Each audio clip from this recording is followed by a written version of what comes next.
Recently in the media, there's been numerous articles or reports of employers starting to demand that employees come back into the workplace full time. I'm really curious to see where this battle is going to end. There's no doubt that there's a showdown between in-office working from employers and employees still demanding flexible work practices and work from home arrangements. I think from an employer's perspective, I can certainly empathise with what they're trying to achieve. In many cases, employers are really struggling to get real sense of connection across their teams to ensure that people are effectively collaborating. And there's a lot of employers with question marks around whether or not we're truly productive. So people working from home, what are they actually doing with their time, and are we optimising that capacity within our business? Lots of demand, lots of tension from employers wanting to see people back at their desks.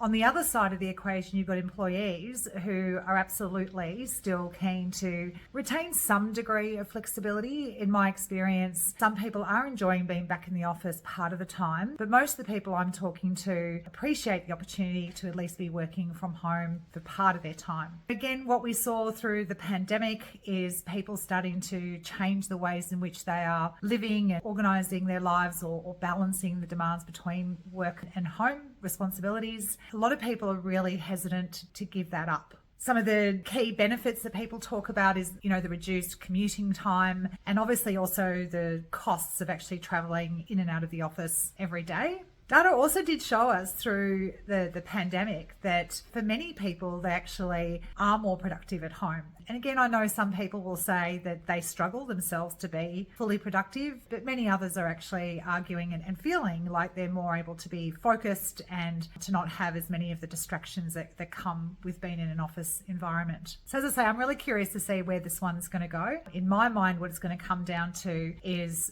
who holds out the longest. So I think if employers are saying get back into the office, and the consequence of that is either members of their team choose to leave the business or they start to find it really hard to compete for talent, then that might force them to be reconsidering their policies. Obviously, there's always a war for talent for great people. Great people usually have choice, and I'm interested to see whether or not employees will hold their ground and say, no, actually, I'm not willing to work for your organisation because this is a non-negotiable for me. Obviously, if employers don't experience that pushback, then I think it's going to encourage other employers or embolden them to say, okay, we can go down this path. So obviously, we've got some really big employers starting to make these demands of people. We've seen that certainly with government departments in various states across Australia. We're seeing that with the likes of Amazon and other big employers globally. So let's watch this space. From my perspective, I think there is a great deal of value in having a hybrid model where we're able to spend some of our time in the workplace together, and then obviously also retaining some of that flexibility that people are enjoying. So we shall see where this one takes us.